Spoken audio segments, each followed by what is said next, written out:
Go.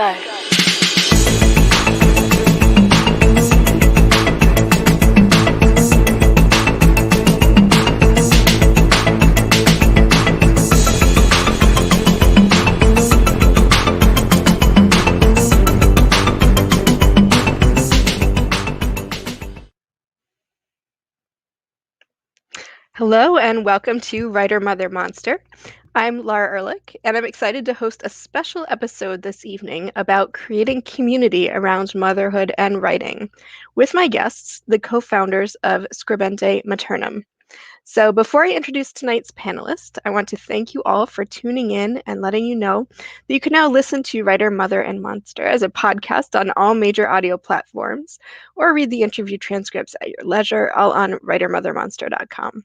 If you enjoy the episode, please consider becoming a Writer Mother Monster patron or patroness on Patreon. Your support helps make this series possible. Please also chat with us during the interview. Your comments and questions will appear in our broadcast studio, and we'll weave them into our conversation.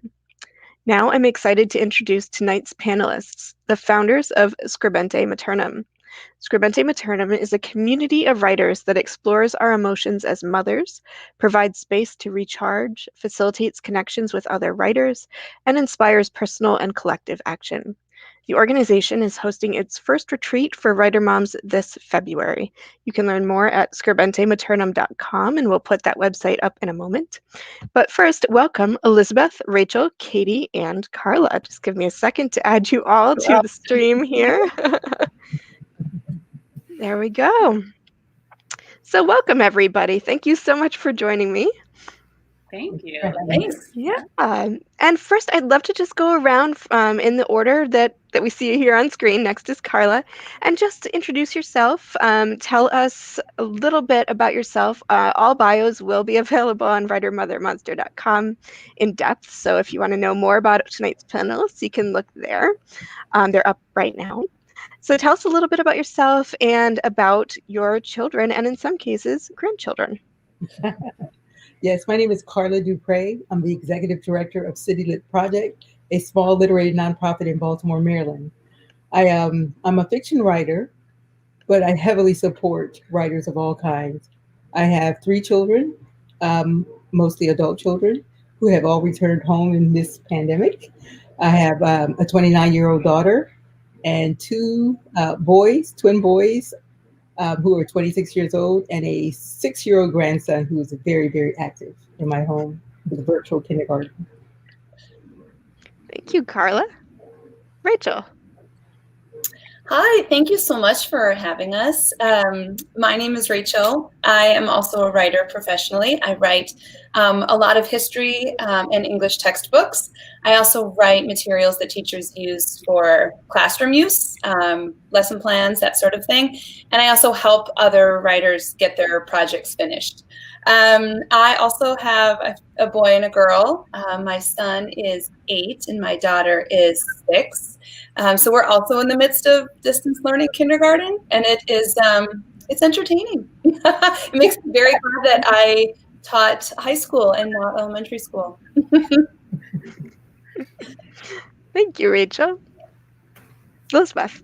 I'm Elizabeth Doerr. I am also a professional writer. I do mostly freelance work with organizations and brands that need kind of regular communications, but I also have a background in journalism and in creative writing, and that's, wish I had more time to do that kind of stuff, but as we're probably going to be talking about today. And I have one son who's 3.5, and so we are luckily not in the homeschooling nightmare, which is really freeing in some sense.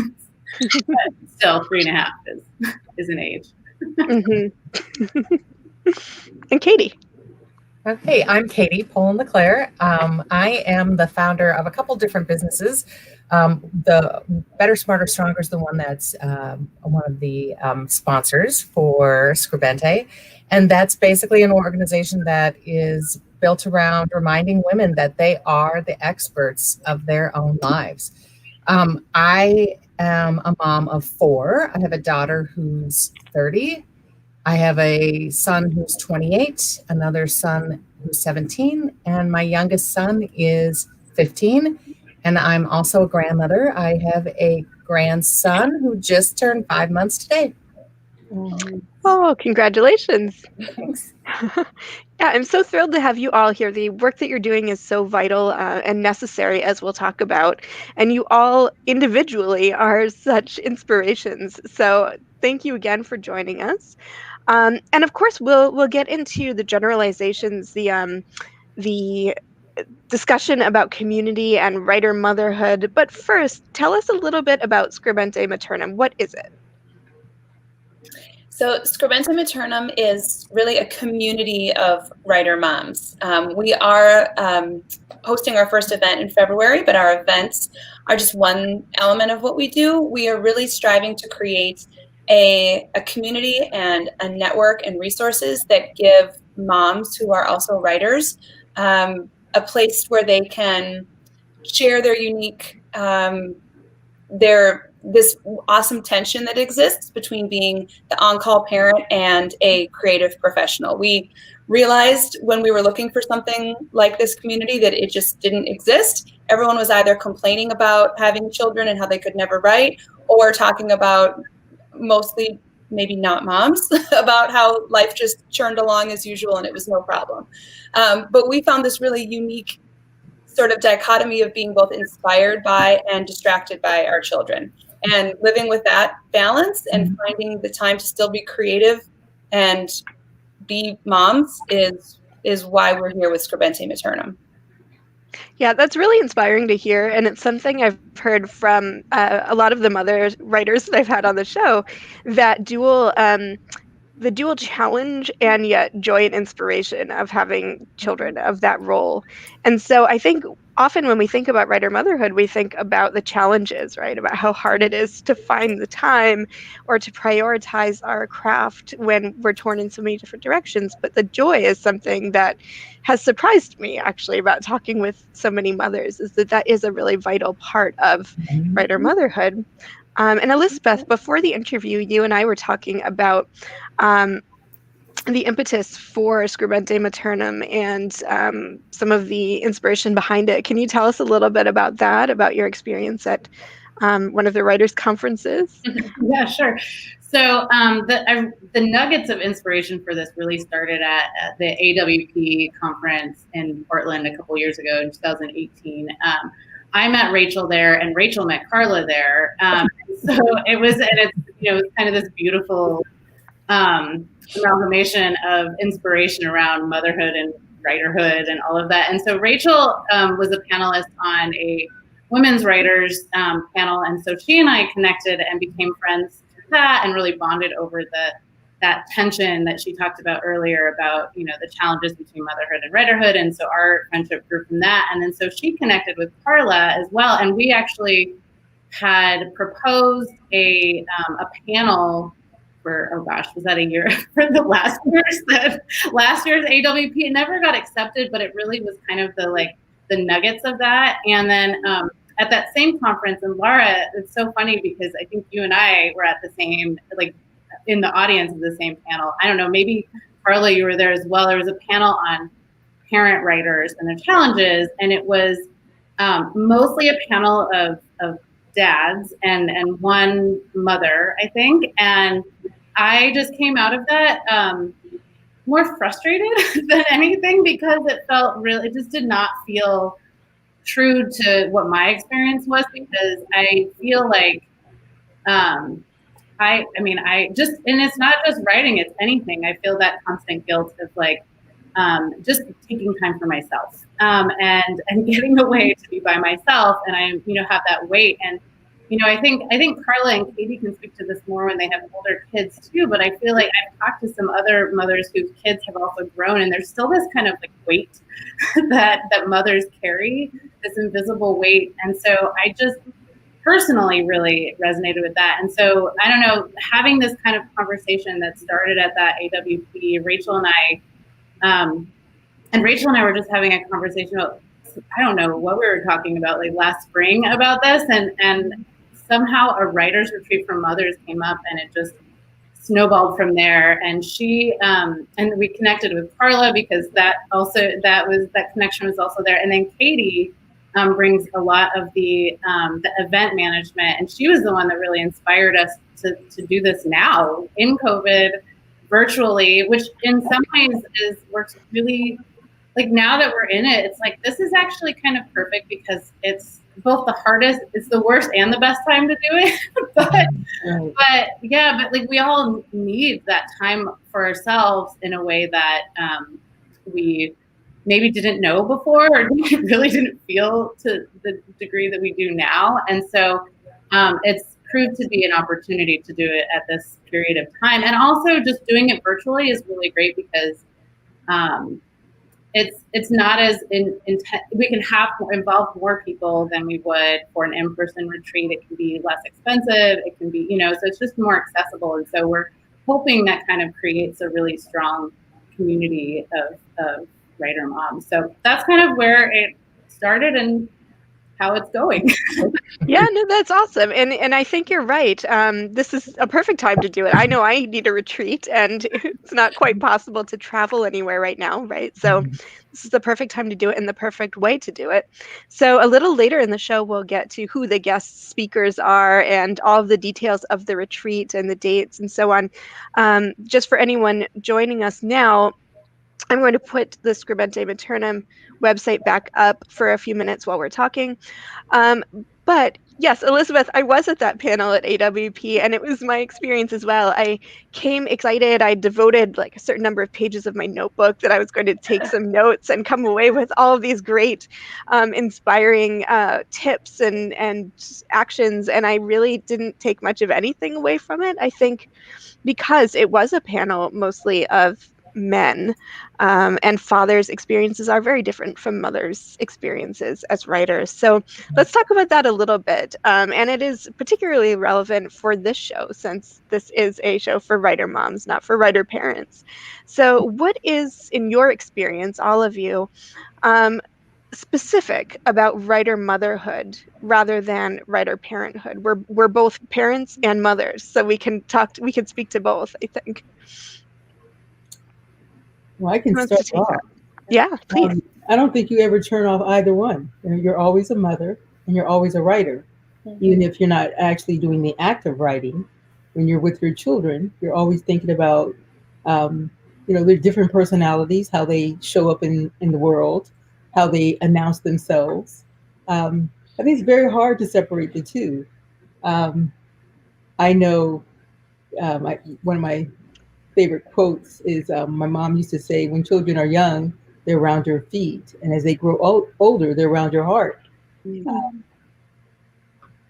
I think the wonderful thing is this retreat, we all know in the pandemic, women are being put upon. They're at home with their children. They're doing a good part of the homeschooling with the kids while still maintaining their jobs. That's a lot. I read something, I think it was on your site, Laura, that said that women are pushed back years from the workplace because many of them have quit their jobs or lost their jobs. And this is a space where we want to hold them. We want women to embrace their motherhood and embrace the writer in them. Yeah, thank you, Carla. City Lit Project has always supported writers at every stage of their journey. And when Elizabeth and Rachel brought this concept to me, I kept thinking, well, why not? Why not try to figure out how to support mothers in this crazy time when you're trying to adjust a lot of things? Yeah, absolutely. Yeah, and I don't mean to generalize because, of course, mothers are not a monolith, and neither are fathers, neither are parents. But something I've heard from a lot of guests is that feeling of once we have children, an understanding of a new depth of emotion and a new depth of sometimes violent emotion, in the sense that we become, as one guest said, like a mama bear, ready to inflict violence on anyone who would hurt our child. I know I felt that very strongly from the moment my daughter was born, and I would take her, say, to a friend's house, and a friend might take her and want to hold her, and the physical the physical anxiety I had when someone else was holding my child was something I had never experienced. And it's something that my husband didn't share with me. He said, it was fine when she held the baby. It didn't really bother me. So that I think is on a really primal level, a difference between a mother and a father, and that when you're writing, you still maintain, as you said, Carla, that sort of primal connection with your child. So it's hard to code shift in that way. What about maybe Caytie? We haven't heard from you yet. Can you tell us a little bit about your experience as a mother writer and what makes it unique, different than, say, a parent writer? Mm-hmm. And most of my writing, I'll just start out and full confession, I'm not a professional writer, although I have to do writing for the work that I do, whether it's blog posts or marketing pieces or things like that. And then that's writing, Caytie. That's writing. That's writing. Counts. Yeah. So you were a writer. That's a female thing, right? Making excuses. Yeah. But what I've found is that it's not, I mean, they talk about balance. It's not ever exactly 50-50. You're going to give more time to your children and your writing is going to drop down for a while. Then you might have times where you can do a little bit more with the writing, and maybe if you have a partner or someone who can take over, some of the childcare aspects of it, that allows you to do that. I don't think it's ever 50-50. It's a give and take, and it might balance over a year or a few years. The other big thing I would say is it's really important to not deprive yourself and just shove it away and not do it at all, to completely ignore it. That doesn't necessarily make you a better parent. What it makes you is frustrated, and it can come out, as Rachel's dad likes to say, sideways. It can come out in different ways. So I think I think we all need to cut ourselves some slack in how we approach it, and find time to carve out the time to do it, but not beat ourselves up if it isn't that way every single day or every single week. Yeah, you mentioned beating ourselves up and guilt and the tendency to shove things down. Do you all feel like that's a particularly that's a quality specific to women and mothers to do those things? Is that something that you've experienced fathers doing, whether it's your spouse or friends?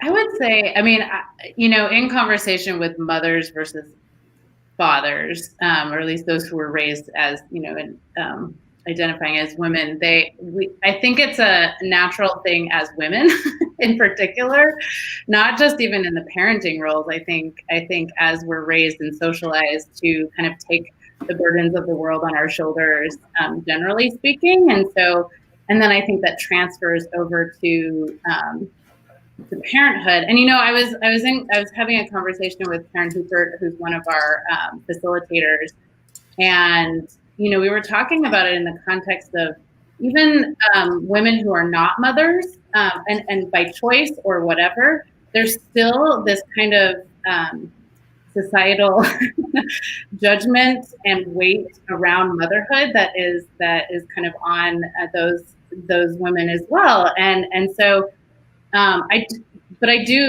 personally do think it is around socialization and how we're brought up to be serving of the world, and then therefore our kids too. I don't think, I'd say there might be, some fathers or men who feel differently, but I know in my relationship, we have very different experiences with that emotional load and the emotional labor that is taken in the house and with our child. And sometimes when I talk about the guilt that I feel, he's kind of like, well, why? I don't know why, it's just there. And, and so I think that in my experience that is the case. Yeah. And that emotional, it's a burden, but at the same time, right? It's a blessing. Like, we feel a closeness with our children that our husbands, our partners, our, that fathers just don't necessarily feel. I mean, my son he's almost 9. He's turning 9 next week, and he's now tall enough that when he stands next to me, he's the same height as when I used to carry him in a in a little baby carrier. So when he gives me a hug, I'm like sniffing his hair, and I'm like, oh, Matt, don't. And my husband has no idea why this is a big important deal. And I'm like, he still smells like a baby. Oh, no, I think you've all brought up really great points. I'm wondering then if we could pivot to the importance of carving out that time and how we deal with the guilt. And so we've acknowledged some of the challenges inherent in being writer mothers. What are some of the strategies you've all found to acknowledge those challenges and then to get your work done anyway? Right? So the challenges aren't going away. So how do we carve out time? How do we hold ourselves accountable for devoting the time and the effort to our craft? Well, I can start again. Yeah. Women that I know that are mothers, they try to either get up early. I have some friends who get up as early as 4 o'clock in the morning to make the time to write. It's important to me. And I was an older mom, and I have older kids. So I, at some point, learned that if I was happy, they would be happy. If I fed my spirit, it meant that I could feed theirs. So it was important to make time to write. Very difficult, and it's not always the way I want. Sometimes I get up early and there's nothing to write, but I'm still there.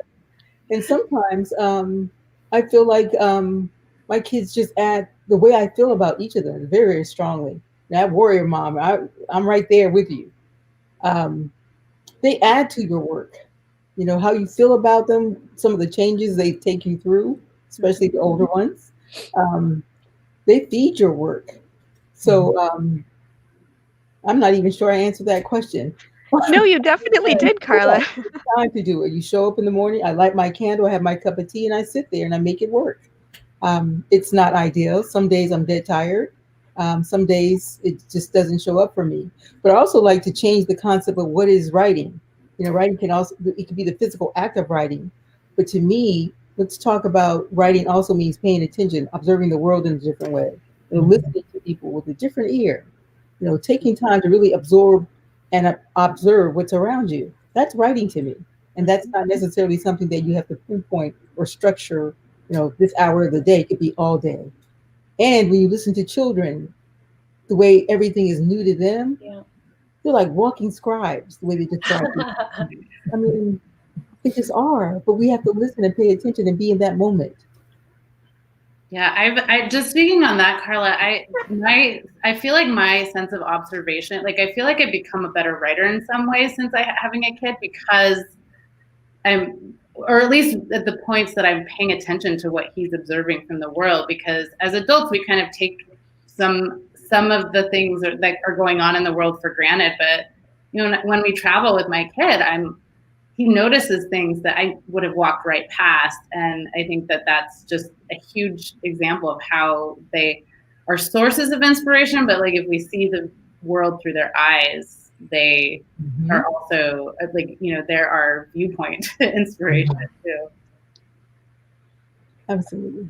I've become so much more efficient since I had children too. I can't just sit and, daydream and write. And so I have a notes, my ongoing notes app on my phone where I just, quick type, when something comes to mind. My whole process has changed. I spend so much more time in those early, just imagining, thinking, and I can finding myself outlining entire essays in my head because I just am with small children and I don't have time to sit and write.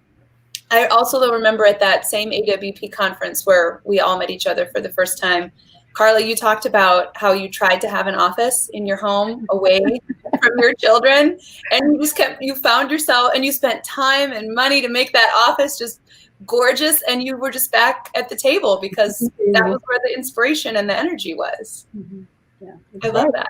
And Toni Morrison used to say, "Around my feet." It's not working. The children at her feet. So yeah. Yeah, another thing that at least as far as like practical and logistical, setting aside the time, I mean, and this kind of comes to the community topic about what we're discussing, and that like I'm very externally motivated, and so having a group that has to hold me accountable, like deadlines or someone telling me that I need to get something done, is how I will force myself to make whatever, because the time is there, it's just looking for it. And so for me, that was part of the inspiration and what I was looking for, and why, my reasons for, doing this is that I wanted that community that can help provide that like inspiration, motivation, and also the accountability around it too. And that I think is, for me, that's hugely valuable, because it just gives me this extra component to make me do it. Yeah, definitely. I want to come back to community in a second. But Caytie, first, if you had an actionable strategic point you could share with everyone. Well, I think the biggest thing is it's the flexibility piece. So, Carla said getting up early, and Rachel like thinks about it as the day goes on, and Elizabeth has external groups. It also changes, like where you're at with a baby or a toddler is different than where you're at with elementary kids or high school kids. So I think that's the biggest thing to keep in mind as it continues to evolve. And just when you think you've got it down, it changes again because they're in a new stage as well. Absolutely. Yeah, definitely. I want to remind listeners at this point that we are talking with the co-founders of Scribente Maternum, an organization in support of writer moms, and there will be a retreat in February. I'm going to put up the website here, just about at the halfway point. So if you want more information, check out that link. And we are discussing building community for writer moms. So that's a good segue into community. Elizabeth, can you talk a little bit? You mentioned holding oneself accountable to deadlines and to getting work done. Can you talk a little bit more about what a community just sort of generally offers a writer, particularly a writer mom? And then we'll come back to Scribente Maternum. Sure. I think, well, a community can offer a lot of different things, and I think everyone comes to it for different reasons. But I think that by having either a small or a large group of people, you have people who are like-minded, who have similar experiences. While that might diverge, we have that kind of that defining factor of being a writer mom as kind of that connecting point. It's the thing we have in common, and then beyond that, we can kind of learn from each other. And I think a community for me is a place to find inspiration. And I kind of said this before: inspiration, motivation, encouragement, accountability. But also, I think that it's a challenging space too. I think that it's something that I really lean into, especially I have a background in social justice education and working in like anti-racism, where you lean into the really hard questions. You don't stay away from them. And I think that goes for really strong communities where you're asking hard questions, you're creating connections over challenging each other and challenging yourself, and diving into questions that are difficult. But also, like, I think that the practical piece is just having a center point to that defining factor that connects everybody, that you can also, there's a sense of catharsis about being able to identify with each other and just talk about what you're dealing with and what the challenges are in a group that people are going to understand, and also just be like, we hear you, we feel you, maybe everyone's at a different place, but we know. And thank you for saying that, Elizabeth, because I think part of it is, you look at the title of our retreat, and we want people to understand that motherhood is messy. It's challenging. It's not perfect. It's quite everything but perfect. In fact, I was a perfectionist until I had children. When I realized they taught me, you will not be perfect in this, mom. You will not have that perfectly clean house. You will not have, this rigid schedule. No. And to me, to be able to let go of those walls that kind of separate us, no, it's not going to be perfect. It won't be. But life isn't either, and neither is writing, quite frankly. That first draft is usually horrible. But we wanted a real space where mothers could actually be mothers and embrace that motherhood and the idea of rage in motherhood. Because there is that too. Like, how dare you take up all this time when all I want to do is this one little thing. And all the things that come with being a mom too, But yes, we needed a space for that. The space to be monsters, right? Yes. Yeah. Can you all talk about I just lost my train of thought. Being a writer mother, that's also what happens. Can you all talk about where you discover communities? So Scribente Maternum obviously is one great place to go, ready-made to find a writer mom community. Have you all found writing communities that have spoken to you? And where did you find them? So I can say I found a very small community, in two mothers who I met at a conference, and they became my confidants and my motivators and my inspiration. And we can email one another and talk and do Zoom to keep each other going, essentially. So that's a community on one scale, right? That's like a small friend group community. Scribente Maternum is a larger community without borders. So can you just talk a little bit about where, practically, for people who are looking for a community, they can go to Scribente Maternum? What else can they do?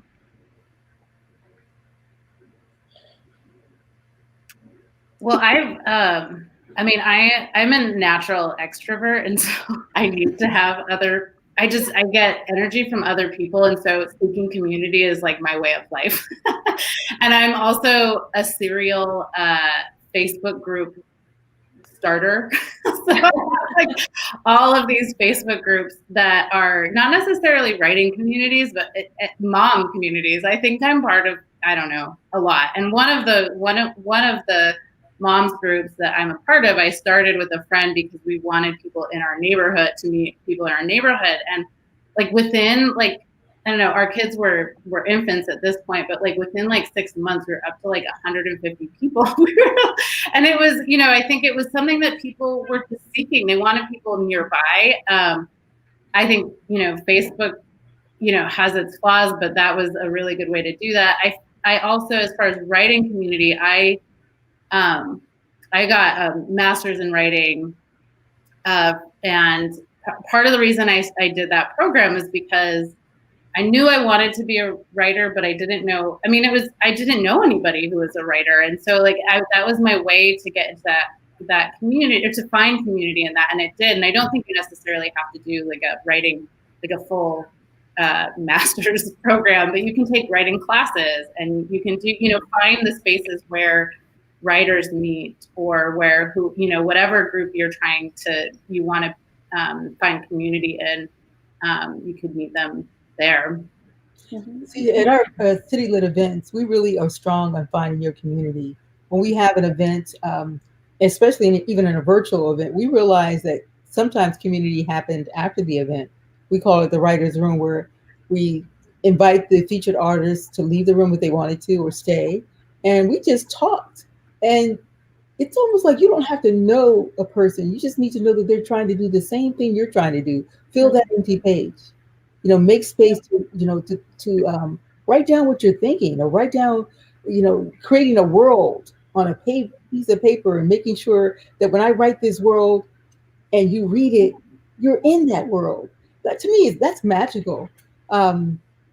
So, we hold large events and we hold small events, but each time we feel like we want people to tap into the idea that they're not walking that path alone. And they can, and eventually they do. If they come to enough community of City Lit events, they find that they do start to get together or meet each other. And it's a wonderful thing to find a writer who really identifies with the way you write, or find a poet whose work that you really just want to support. And you become, writer friends or literary friends from that. But there's all kind of ways to build community. It's not just one way. It could be an event. I know I personally had a group of writer friends. There were 5 of us. We would meet when we can. We all were mothers. Incredible group. And to this day, we don't meet often now, but I know that I can pick up the phone at any point in time and have a conversation with any one of those women writers. And that's a treasure to me. That's a gem. Mm-hmm. Carla, this might be a question for you, but then for all of you about Scribente Maternum.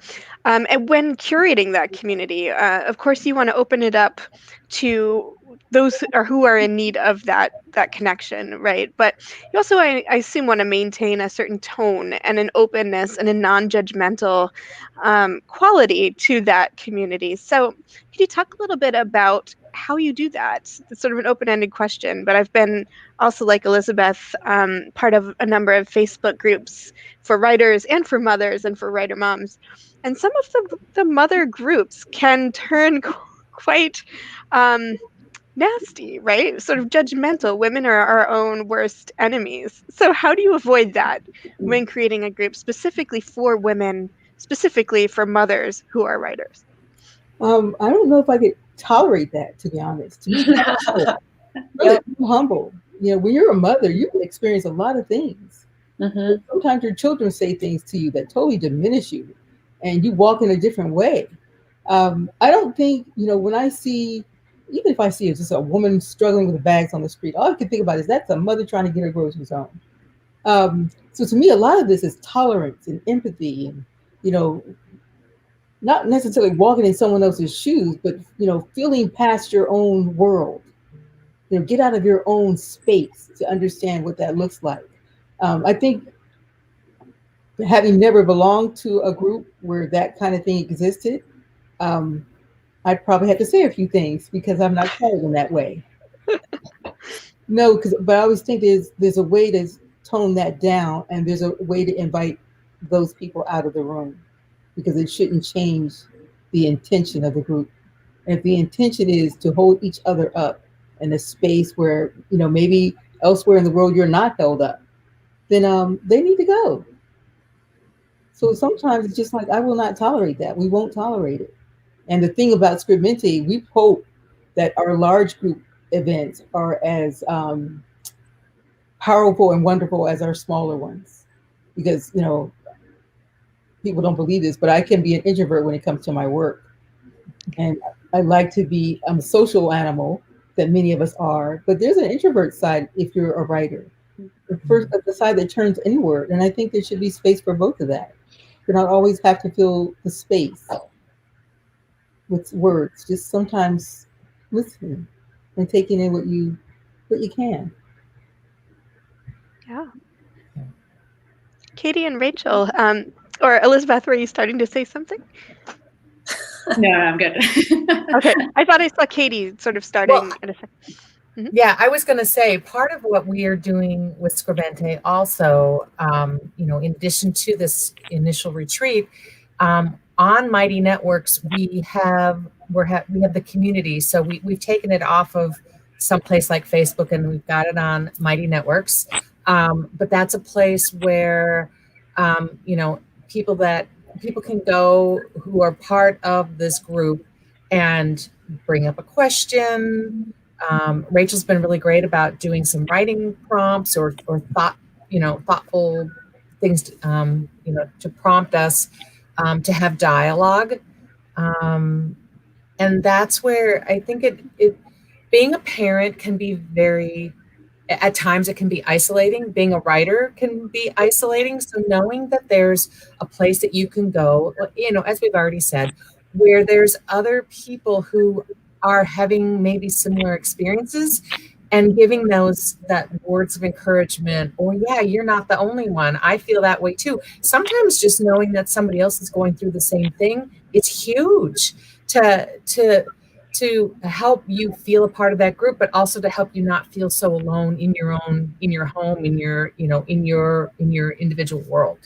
So that's a really important piece of what we're doing with Scribente is creating that community. And during the retreats, there will be small group breakouts where we will intentionally put people together, and over the course of these 4 weeks, they will stay with their same cohort and hopefully develop through that time, develop a deeper bond that will take them, and that they could take if they want, and extend it out beyond the retreat and continue that. Great. While we're talking about the retreat, can you tell us a little bit more just about it? Who are the speakers? Excuse me. You said it was 4 weeks in February. So what are the exact dates? And again, I'll put the website up here for people to go and learn more. But tell us a little bit about the shape of what they could expect if they were to attend. So it's the 4 Saturdays in February, beginning on February 6th. And we're trying to be very mindful of time zones and not waking our friends on the West Coast up at 5 a.m. So it goes from noon to 2:30 Eastern time, so a reasonable hour for those on the West Coast. And it's at 2.5 hours together every Saturday.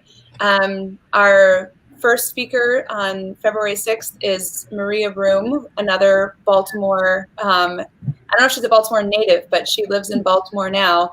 And she's a Fulbright scholar. She's an actress. She's a reporter. She's just the most wonderful, amazing person. And she does a lot with meditation, how to find stillness, how to find calm, things that moms, especially moms who write and whose brains are always, like we've said, always writing, always going, always thinking. She's just an absolute blessing to be able to experience time with Maria. Other authors, other writers, M.M. DeVoe, who is releasing her first, she's been featured in other volumes before, but has her first solo book coming out in February, and it's all about finding the balance, finding the time between parenting and writing. So that's just perfect. She also is the founder of Pen Parentis, which is an amazing organization that helps writer parents continue their craft and hold themselves accountable with their writing. And she's also training our small group facilitators. So when we do have those small group experiences each week, it won't just be, thrown in a group and hope that it runs well. It'll be with people who are, to your point about what happens if people get off track or if people aren't respectful. So real training for those folks who are leading our small groups from the amazing Pen Parentis. And also, Karen, who teaches at Johns Hopkins, also in Baltimore. Elizabeth and I also, we don't live in Baltimore now, but we also have lived in Baltimore for a while too. So there's all sorts of, there's East Coast, West Coast, Midwest, Portland, AWP, Baltimore. I mean, it's just delightful, like spaghetti small world that we have going on. So I'll let Elizabeth speak a little bit more about Karen, but she is rounding out our retreat with some, I think, real action steps that we can take going forward. Yeah. Karen Hooper is actually a personal mentor of mine, and she is the associate director of the Johns Hopkins Masters in Writing program. And so she's just an amazing educator, writer. She has several books nonfiction books, and she's an amazing journalist. And so she actually was the executive editor or the editor-in-chief of Baltimore City paper before it went away, like many of our independent weeklies. And so I wrote for her at Baltimore City paper for a while, and she's just amazing and very connected to this topic too. And that's, I think, the defining factor between everybody that's coming to this is that we're all very connected to this topic, and it resonates. Yeah. No, it sounds like such an amazing event. I'm looking forward to attending. I hope that our listeners today will attend with me. If you could suggest one takeaway that someone might take away from the retreat, what would you hope it would be? If you were attending, what would you want to get out of that experience? And what do you expect someone will take away from it? Just one. Yeah, right, just one. I think one I can think of is this idea of space, of headspace, of physical space, giving yourself the gift of space, and leaving the retreat not just with those 2.5 hours of space, but with the desire and the recognition that you deserve to find space throughout the week and when the retreat is over going forward. I think also, I think folks can come away with a writing goal too. We do have this we have this focus towards the end about these actionable items, which a big part of it is creating the space, but also having a clear goal on what you want as far as your writing goes, next steps. Which means something different for everybody. And so we're not going to define that for attendees, but it could be just from having a regular journaling practice to working on a manuscript that you've had sitting on your desktop for a while. So I think I think that very practical thing appeals a lot to writers who want to just take the next step on whatever they're working on or what they want to work on. And I would add to that, I think one of the things people will take away is the value of time and the value of having some kindness towards yourself in allowing or setting up that as best that you can. I want to just be clear too, this retreat is more about taking care of the whole person. And as we've been saying with some of the various people, this is not specifically like how to be a better writer, like a writing, I don't know the right word, but writing workshop. It's not like a workshop. Yeah. It's more about taking care of you as a mom, taking care of you as a writer, helping you find community, helping you experience for 4 weeks the value and importance of having that space and time. And my thought is too, one, make sure that we define motherhood in all its aspects. It could be foster mother, it could be, adopted mother, any way that you describe motherhood. We're not putting those labels on you. You define them the way you see fit. But embracing that motherhood as it is. And to me, part of this is being a little selfish. Like, it's okay to take that time. Yeah, 2.5 hours every Saturday. Sorry. The space I'm claiming. And we're just talking about 4 Saturdays out of 1 month. And the hope is, the intention is set that those 2.5 hours that you spend each of those weekends means that you'll make and find the time after February, to do it over and over again as you see fit. That you will build that space to be the writer. Because I think of mothers always as creative beings. You created a miracle, 2, you're growing a miracle. And you have so much to offer. And it's so important to hear your stories. And that more than anything, when I think about Black mothers writing, I remember fighting. I remember I was on a goose hunt trying to find stories that had characters that looked like my children. That was a huge thing. So to me, I'm supporting every writer of color, every Black mother, every mother, period. If you can tell that story, we need to hear them. We need to see them, because your children need to read them and need to see them. So I'm for that. And I'm for people or women being just a little bit selfish and just making sure that they make that time to do that work too, because it's just as important. Yeah, I love that you say we're doing this, of course, for ourselves. We're being selfish in a good way, but also for our children, right? I think, Carla, that's a great point, that we want our children to see us as a whole person, a whole woman, beyond just their mom, that we are seen as creative people, and we're setting that example Can I say for our kids. that My son was older when he read my first, he read a segment of my work. It was like a year and a half ago. He actually was stunned. He had this idea of who I was, but he didn't know the writer me. Uh-huh. And I'll never forget, he read my stuff. He walked into the room and said, "Mom, this is you?" And it's like that. Yes. Yeah, my last guest, Melanie Conroy Goldman, said something that I've been thinking about, which is that it's kind of a gift to give your child access to a part of you that they wouldn't have experienced growing up with you as their mother, right? That our book is sort of or our work is a window into a part of ourselves that, It is. yeah. So if we need to think of it that way in order to set aside 2.5 hours, then maybe that's okay, right? Anything with legs.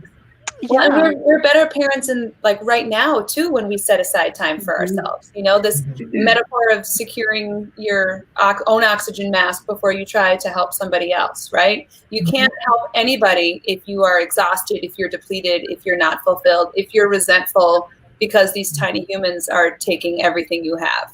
You know, we're better mothers right now when we step away and do what we need to do to make ourselves feel whole. Yeah. And that's actually where, I mean, that's kind of where the theme of this retreat came from, is that cultivating your creativity in community. And we kind of took this arch of having the first week be about self-care and really like, telling ourselves we need this. The next week, being about, or actually, sorry, the first week's about kind of sitting in this moment in grief, because we have to acknowledge COVID and what is going on, and what grief means in that sense. And then the next week is about self-care.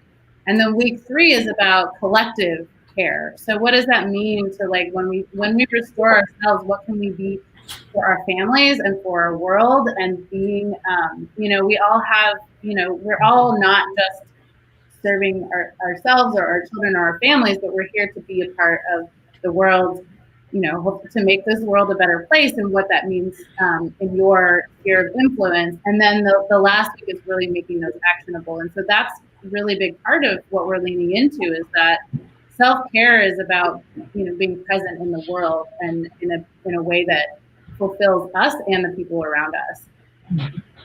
Yeah. And I think going back to what we were talking about at the very beginning, this is exactly the right time to have that reminder, right? Because I know I, for one, and I'm sure all of you and our listeners feel completely depleted at this point with not just writer motherhood, but the pandemic. And as Carla said, just those figures of how many mothers specifically have been impacted by this time we find ourselves in. So I definitely need a retreat. I need to take that, as you said, a big step away from all of the responsibilities of my life and reflect back on myself for a little bit every weekend in February and see what comes of it. So I'm going to put the website back up here.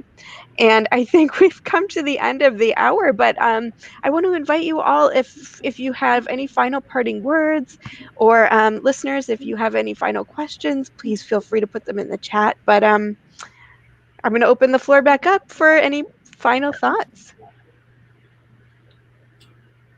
Show up. Yeah.